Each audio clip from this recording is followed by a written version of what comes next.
Sir ఇప్పుడు ఈ gut హెల్త్‌ని మనం సెట్ చేసుకోవాలి అంటే కేవలం ఫుడ్డేనా? లేకపోతే త్రూ మెడిసిన్స్ లేదు అంటే మన ఆ! హాస్పిటల్స్ త్రూ అట్లా కాదు. చేసుకోవచ్చునా? కాదు. త్రూ గట్ హెల్త్ అనేది ఫస్ట్ స్టార్టింగ్ ఫ్రమ్ బర్త్ చెప్పా కదా! ఆ! నేను అవును 3 సార్. ఇందాక అదొకటి. చెప్పారు. ఒకటి. రెండోది హెల్తీ హ్యాబిట్స్ చిల్డ్రన్‌లో. ఇప్పుడు ఈ ఫాస్ట్ ఫుడ్స్, ఈ చిప్స్ ఇవన్నీ చూస్తారా అన్నీ ఆపేయాలి చిల్డ్రన్‌లో. In my okay. Opinion it's criminal. ఇప్పుడు సార్. మీరు స్కూల్స్ పక్కన చిన్న చిన్న లిక్కర్ బడ్డీ షాప్స్ కొట్టు. అవును లిక్కర్ సార్. షాప్స్ ఉండకూడదు అంటారు. ఆ! నా యాహ్! ప్రకారం స్కూల్స్ పక్కన అసలు ఈ ఫాస్ట్ ఫుడ్స్ కూడా ఉండకూడదు. తీసేయాలి. This okay. క్రిమినల్. ఈ ఫాస్ట్ ఓహ్! ఫుడ్స్ అయ్యి చిల్డ్రన్ దగ్గర ఫ్యాటీ లివర్ డెవలప్ చేస్తాయి. ఓహ్! లివర్‌లో ఫ్యాట్ వచ్చి ఫ్యాట్ వల్ల ప్రాబ్లమ్స్ వస్తున్నాయి. Hmm. Because of this. So, అసలు government should even ban fast food places. ఈ all this chips, noodles, hamburgers, pizzas ఇవన్నీ కూడా స్కూల్స్‌లో ఉండకూడదు. ఎందుకంటే again bacteria is changing because children change అయిపోయి ఒబెసిటీ చూసారా? చిల్డ్రన్ ఎంతమందికి హ్మ్. లావు కావటము, అవును ఫ్యాటీ సార్. లివర్ చాలా రావడం ఇవన్నీ ఒబేస్డ్ వస్తున్నాయి. ఉంటున్నారు.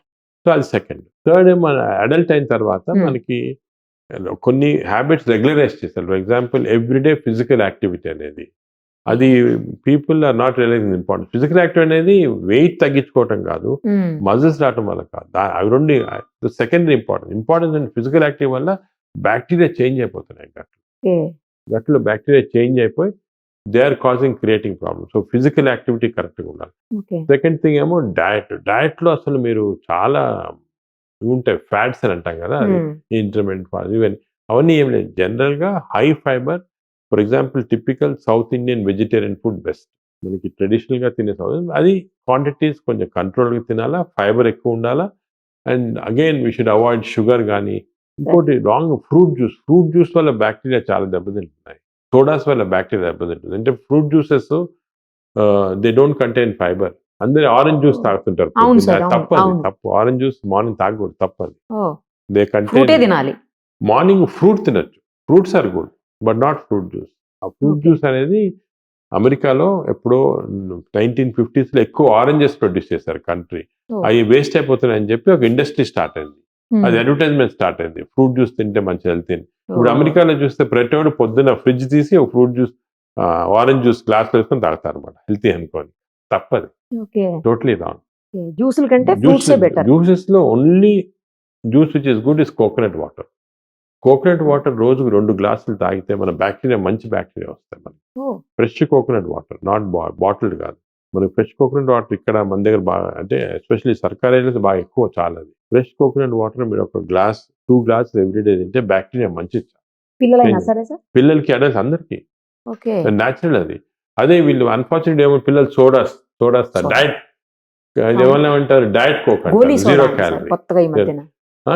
కొత్తగా ఈ అది మధ్యన గోలీ సోడా దాంట్లో అన్నారు. ఏమంటే ఈ సోడాస్‌లో, డయట్ కోక్స్‌లో దాంట్లో అంతా ఈ it is changing the bacteria. ఇది కూడా చూసాం. ఇంకోటి షుగర్ ఫ్రీ అంటాం కదా! అవును సార్. అసలు అగైన్ దీనిపైన మేము రిసర్చ్ చేసాం. ఓకే. షుగర్ వాడితే ఏమవుతుందంటే ఈ డయాబెటిస్ షుగర్ వాడకూడదు. షుగర్ ఫ్రీ అవును అనేస్తున్నారు. సార్. కరెక్ట్. అసలు షుగర్ ఫ్రీగా ఉన్న సబ్స్టెన్స్ అన్నీ కూడా హ్మ్. బాక్టీరియా చేంజ్ చేసి ఎక్కువ క్యాలరీస్ ప్రొడ్యూస్ చేస్తాయి. హ్మ్. సో, షుగర్ కన్నా అది వర్స్ట్. షుగర్ తిన్నా పర్వాలేదు. షుగర్ ఫ్రీ వల్ల ఇంకెక్కువ మెటబాలిజం చేంజ్ చేస్తుంది. హ్మ్. సో, ఇవన్నీ కూడా కొన్ని మిత్స్ ఉన్నాయి. పీపుల్ తెలియటం లేదు. They are doing all this. అందుకే సార్. అసలు ఏం వాడకపోయినా షుగర్ వాడినా పర్వాలేదు డయాబెటిస్. బట్ షుగర్ ఫ్రీ అనేది చేయకూడదు. ఇట్ వద్దు. Is causing a problem. Oh! It is changing. అదే విధంగా టూత్ పేస్ట్. సార్. టూత్ పేస్ట్‌లో టైటానియం అని ఉంటుంది. హ్మ్. ఇప్పుడు ఎవరు చూసుకోరు అది. టూత్ పేస్ట్‌లో టైటానియం ఆక్సైడ్ ఉందా చూడం సార్ అసలు. ఆ టైటానియం ఆక్సైడ్ ఉన్నవి ఎస్పెషల్లీ చిల్డ్రన్ ఏం చేస్తారు బ్రష్ చేసి మింగుతారు టూత్ పేస్ట్. అవును. మింగుతారు వాళ్ళు. మింగినప్పుడు ఈ టైటానియం ఆక్సైడ్ ఉంటే బాక్టీరియా చేంజ్ అయిపోయి బ్యాడ్ బాక్టీరియా వస్తుంది. సో, దానికి టూత్ పేస్ట్ మీరు కొన్నప్పుడు చూసుకోండి టైటానియం ఆక్సైడ్ ఉందా లేదా. అది ఉంటే ఆ టూత్ పేస్ట్ యూజ్ చేయకూడదు. వద్దు. యూజ్ చేసినా కూడా మనం బాగా పుక్కిలి చూసేయాలి బయటకి. మింగకూడదు. ఓహ్! చిల్డ్రన్‌లో స్వీట్‌గా ఉండేదని వాళ్ళకి మింగేస్తారు. తెలీదు కదా సార్. తెలీదు. అవును. కొంతమంది తింటుంటారు. అవును. సో, ఆ హాబిట్ కూడా తీసుకురావాలి. All these things natural things తోనే మనం చేంజ్ మన చేస్తాం. చేతుల్లోనే మన ఉన్నాయన్నీ. చేతిలో ఉంది. Stress also plays a role. ఇది లేని మనిషి ఇప్పుడు లేడేమో సార్ అసలు. అంటే మనం ఎలా తీసుకోవాలి? Stress is a reaction to external influences కదా! ప్రెషర్. ఇంత ప్రెషర్ ఉంది మనకు బయట. కానీ ఒక మంచి ఈక్వేషన్ ఉంది. నేను రీసెంట్‌గానే మన సిస్టర్ శివాని అని she told me this equation. Stress is nothing but external pressure divided by resilience. Resilience మన దాని విల్ పవర్. మన ఓకే. రెసిలియన్స్ ఎక్కువ ఉందనుకోండి ఎంత ప్రెషర్ ఉన్నా స్ట్రెస్ రాదు. So, stress is only our reaction to external pressure. అది ఎలా తగ్గించాలంటే రెసిలియన్స్ ఇంక్రీజ్ చేయాలి. Stress zero. స్ట్రెస్ దానికే మనం అందరికీ చిల్డ్రన్ కూడా ఎంఫసైజ్ చేయాలి. స్ట్రెస్ జీరోలో పెట్టుకోవాలి. Very easy. స్ట్రెస్ ఏమంటే you are reacting to external. So stress is how we control. Next sir ఇంకొకటి ఏంటంటే ఇప్పుడు బాగా ఫీవర్స్ విపరీతంగా అయిపోయి లెగ్ పెయిన్స్, జాయింట్ పెయిన్స్ అన్నీ వస్తున్నాయి కదా సార్, బాడీ పెయిన్స్. వీటి కోసం స్టెరాయిడ్స్ వాడడం తప్పు, చాలా అసలు. తప్పు అది. మరి ఆ పెయిన్స్ తగ్గవు కదా సార్ స్టెరాయిడ్స్ అంటే వాడకపోతే? పెయిన్స్ ఇప్పుడు వాళ్ళ ఒక్కళ్ళనే కదా సార్, ఆర్థరైటిస్ ఉంటుంది చూడండి, వాళ్ళు కూడా కదా సార్ రెగ్యులర్ గా స్టెరాయిడ్ పెడతానే ఉంటారు డాక్టర్స్. స్టీరాయిడ్స్ పెట్టరు, డాక్టర్స్ ఎక్కువ పెట్టరు. మేబీ నాట్ క్వాలిఫైడ్ డాక్టర్స్ అని చేయొచ్చు, కానీ క్వాలిఫైడ్ డాక్టర్స్ స్టీరాయిడ్స్ చాలా జాగ్రత్తగా యూజ్ చేస్తారు. స్టీరాయిడ్స్ చాలా సైడ్ ఎఫెక్ట్స్ ఉంటాయి. అదే సార్. నార్మల్గా స్టీరాయిడ్స్ అనేది మనము చాలా జాగ్రత్తగా వాడాలి. ఎందుకంటే స్టీరాయిడ్స్ తోటి ఏమంటే they are very powerful medicine. బాడీలో ఇమ్యూనిటీ సప్రెస్ చేసి హార్మోన్స్ చేంజ్ చేస్తాయి. ఇంతవరకు కూడా ఇప్పటికీ స్టీరాయిడ్స్ మనకి గత 70 సంవత్సరాలు ఉన్నాయి. సార్ అండ్ 70 సంవత్సరాలు కూడా ఎవరికి స్టీరాయిడ్ ఎగ్జాక్ట్గా ఎలా యాక్ట్ చేస్తుంది ఇంకా తెలియదు మెడిసిన్లో. అంత పవర్ఫుల్ డ్రగ్స్ యాక్ట్ చేస్తూనే అన్ని దానికి ఇచ్చేస్తారు. కరోనాలో కూడా చూశాను, ఇచ్చారు సార్. అందరు స్టీరాయిడ్స్, అన్ని side effects corona because steroid. మా హాస్పిటల్ అసలు స్టీరాయిడ్సే వాడలేదు కరోనాలో, అందరు రికవర్ అయ్యారు. ఎందుకంటే అమెరికాలో ఇస్తున్నారు, ఇంగ్లాండ్లో ఇస్తున్నారు, ఇక్కడ ఇచ్చేస్తారు. మనం తప్పది. స్టీరాయిడ్స్ అనేది most dangerous drugs in the body. Steroid ఎందుకంటే బాడీని ఆర్టిఫిషియల్గా సప్రెస్ చేస్తుంది. ఎలాగంటే బిల్డింగ్ లో ఫైర్ ఫైర్ చుట్టూ యాస్బెస్టాస్ పెట్టేసాం అనుకోండి, ఫైర్ సప్రెస్ కానీ బిల్డింగ్ అంతా నాశనం అయిపోతుంది కదా, బయట చూడడానికి అంతా ఏమి ఉండదు. అలాగే steroids are like asbestos. Steroids should not be used at all. అంత కొన్ని few indications are there. Autoimmune disease అని అటువంటి కొనడానికి వాడతాం, కానీ జనరల్ గా ఈ పెయిన్స్ గిన్స్ అస్సలు వాడకూడదు. ఈ పెయిన్స్ అవి కూడా న్యాచురల్ మెథడ్. అంటే అన్ఫార్చునేట్లీ కొన్ని చికెన్ గున్యా వస్తుంటుంది మధ్య చూస్తుంటాము, చాలా రోజులు ఉంటుంది. కానీ న్యాచురల్ ఎక్సర్సైజెస్, దాని తర్వాత కొన్ని సానా, హీట్, అటువంటి దాంతో స్లోగా కంట్రోల్ చేయాలి. చాలా సార్ నేను ఆ మధ్యలో ఒక కేసు చూశాను సార్. ఏంటి అంటే ఒక అమ్మాయి నైట్లో డ్రంక్ అండ్ డ్రైవ్లో దొరికింది. ఆ అమ్మాయిని టెస్ట్ చేస్తే, అంటే డ్రంక్ అండ్ డ్రైవ్ జరుగుతూ ఉండగా ఆ అమ్మాయిని పట్టుకున్నారు. టెస్ట్ చేస్తే అమ్మాయి ఆల్కహాల్ తీసుకుందని చెప్పేసి అందులో వచ్చింది. బట్ ఆ అమ్మాయి జీవితంలో ఏనాడు ఆల్కహాల్ తీసుకోలేదు. అసలు ఆ అమ్మాయి మందు తాగటం అంటే డ్రింక్ అవన్నీ ఏం తెలియదంట, డ్రింకర్ కాదు. ఆ అమ్మాయిని తర్వాత టెస్ట్ చేసి మన హాస్పిటల్లో అనుకుంటా టెస్ట్ చేస్తే ఆ అమ్మాయి పొట్టలో యాసిడ్స్ ఉన్నాయని వచ్చారు. అది ఏంటి సార్ అసలు, ఎందుకు అట్లా అవుతుంది? అది కూడా చాలా ఇంట్రెస్టింగ్ కేసు మేము చూసాం ఈ మధ్యన. ఇప్పుడు హైదరాబాద్ లో మీరు చూసారు, రాత్రి 12 గంటల తర్వాత సాటర్డే, సండే కానీ లేకపోతే ఫ్రైడే కూడా చేస్తారు అనమాట. టెస్ట్ చేస్తారు మీకు ఆల్కహాల్ ఉందా చేస్తే ఆల్కహాల్. సో నాకు కూడా తెలిసిన వాళ్ళు కూడా 2-3 అసలు టీ టోటలర్స్ చేస్తే ఆల్కహాల్ పాజిటివ్ వస్తుంది. సో మీరు చెప్పిన ఎగ్జాంపుల్ కూడా అమ్మాయి కూడా పాజిటివ్ ఉంది, ఆల్కహాల్ స్ట్రాంగ్ పాజిటివ్, కానీ ఆల్కహాల్ తీసుకోలేదు.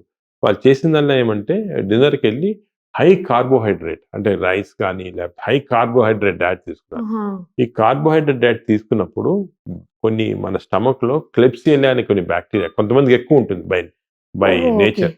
ఆ క్లెప్సియల్లా బ్యాక్టీరియా ఏం చేస్తాయంటే ఈ కార్బోహైడ్రేట్స్ ని it will convert them into alcohol. అంటే బ్రూవరీలో చేసేదేమి అంతే కదా, బ్రూవరీలో వీట్ కానీ బార్లే కానీ దాన్ని they will make it into beer or whisky water. అది ఒక ప్రాసెస్ లో ఇండస్ట్రీ జరుగుతుంది. కానీ కొంతమందికి ఈ అబ్నార్మల్ బ్యాక్టీరియా వల్ల body will become auto brewery. దీని అసలు పేరు కూడా ఉంటుంది, నేను స్టడీ చేసి మా వీళ్ళకి కూడా పంపించాను, పోలీసులు కూడా. This called auto brewery syndrome. Auto brewery syndrome అంటే మన body is becoming manufacturer for alcohol. చాలా రేర్ ఇది, అంత 1,00,000 లాగా. ఇది ఇలాగ వచ్చినప్పుడు ఈ ఫాల్స్ టెస్ట్. సో వీళ్ళు ఏమంటే జాగ్రత్తగా ఉండాలి. ఎప్పుడు కన్నా కూడా ఎక్కువ కార్బోహైడ్రేట్స్ ఎక్కువ తీసుకుంటే ఇలాగ వచ్చే అవకాశం ఉంది. సో ఎస్పెషల్లీ ఇలాగ లేట్ నైట్ డిన్నర్స్ కదా వెళ్ళినప్పుడు కార్బోహైడ్రేట్స్ అవాయిడ్ చేసి ఎక్కువ ఫైబర్ తీసుకోవడం అలా తీసుకుంటే బెటర్ అన్నమాట. వాళ్ళకి ఇది చేంజ్ చేయలేమా సార్? ఎప్పటికీ ఇలాగే ఉంటుందా? చేంజ్ ఇప్పుడు బ్యాక్టీరియా చేంజ్ చేస్తున్నాము, కానీ ఇదేమంటే చాలా రెసిస్టెంట్ గా ఉంటుంది. మళ్ళా కొన్ని రోజులు వచ్చేస్తుంది కేర్ఫుల్ లేకపోతే. అంటే వాళ్ళు బాగా డిసిప్లిన్డ్ గా లైఫ్ అంతా డిసిప్లిన్డ్ గా ఎక్సర్సైజ్ తోటి డైట్ తోటి అలా ఉండాలి. మిలెట్స్ తింటాం ఫర్ ఎగ్జాంపుల్, కార్బోహైడ్రేట్స్ ఆపేసి మిలెట్స్ తినాలి లైఫ్ లాంగ్. అలా చేస్తా ఉంటే అసలు ఇది ఎందుకు ఇంపార్టెంట్ వచ్చిందంటే ఇంకోటి మనకి ఇది ఇప్పుడు ఈ మధ్యన ఏం తెలుస్తుందంటే చాలా మందికి ఫర్ ఎగ్జాంపుల్ ఆల్కహాల్ తీసుకోరు కానీ లివర్ జబ్బు, ఫ్యాటీ లివర్ అంటారు. అదే లివర్ సిరోసిస్, వాళ్ళకి ఏం జబ్బు ఉండదు పాపం, వాళ్ళు ఆల్కహాల్ తీసుకోరు. వాళ్ళ ఇంట్లో ఫ్యామిలీ కూడా ఎవరికి లేదు జబ్బు, అలవాటు లేదు, కానీ వాళ్ళకి ఫ్యాటీ లివర్ వచ్చి ఫ్యాటీ లివర్ నుంచి నాష్కి వెళ్ళిపోయి అక్కడ సిరోసిస్ వెళ్ళిపోయి క్యాన్సర్ వస్తా ఉంది ఎక్కువ మంది దగ్గర. సో మేము దీంట్లో కూడా ఏమంటే ఇటువంటి వీళ్ళకి ఒక అబ్నార్మల్ బ్యాక్టీరియా ఉంటుంది. ఈ బ్యాక్టీరియా తోటి మనం తిన్న ఆహారంలో ఆల్కహాల్ ప్రొడ్యూస్ చేస్తాం అనమాట. సో ఎవ్రీడే కొంచెం బయట మీకు తాగినట్టు అనిపించింది, ఇంటాక్సికేషన్ ఉండదు. Sir. Small amount of alcohol వెళ్ళిపోయి లివర్ దగ్గరికి వెళ్ళిపోయి లివర్ని డిస్ట్రాయ్ చేస్తాం అనమాట. ఓకే. సో కొన్నిసార్లు మీరు కూడా అందరికి ఎక్స్పీరియన్స్ ఉంటుంది, హెవీ మీల్ తింటే మనకు కొంచెం అవును. బ్రెయిన్ ఫాగ్ లాగా వచ్చి ఏం ఒకలా బద్ధకం. అనిపిస్తుంది సార్. అవును. అది because bacteria is producing all this types of substance. So ఇవన్నీ నాలెడ్జ్ ఇప్పుడు వచ్చాయి మనకి. సో వీఆర్ నౌ ఏబుల్, దానికే ఇటువంటి వాళ్ళకి millets very good diet. They should take. కానీ మిల్లెట్స్ తినలేరు కదా సార్ అందరూ. మిల్లెట్స్ అవి అన్ని ఏం- కాదు, మిల్లెట్స్ లో కూడా మంచివి. ఇప్పుడు రాగి దోశ అనుకోండి, రాగి దోశ తినండి మీరు, మామూలు దోశ, రాగి దోశ ఇస్ వెరీ గుడ్. అదేవిధంగా కొన్ని ఇప్పుడు స్వర్గం కానీ అన్నీ కూడా మిల్లెట్స్ ఆర్ వెరీ, అంటే ఎలా తయారు చేస్తారు మిల్లెట్స్ కూడా వంట చేయటం స్పెషల్ టెక్నిక్ ఉంది, దాన్ని బాగా చేయొచ్చు, హెల్తీగా చేయొచ్చు. సరే అది లేదు, పెసరట్టు తినండి, మామూలు దోశ పెసరట్టు తినండి, మంచిది కదా. Okay. Pesarattu is very healthy, proteins that. అలాగే మనం డైట్ మాడిఫై చేసుకొని కార్బోహైడ్రేట్స్ తగ్గించేసారు. ఓకే. బాగా ఇవన్నీ చేస్తే సెట్ అయిపోతుంది సెట్ సార్. సెట్ అవుతుంది. కానీ ఇప్పుడు అసలు బ్యాక్టీరియా ఇన్నిటికి కారణమైపోతుందని తెలిస్తేనే Hmm. కొంచెం షాకింగ్ అనిపిస్తుంది సార్. అవును. బ్యాక్టీరియా తోటి ఇన్ని ప్రాబ్లమ్స్ వస్తాయా అనేసి.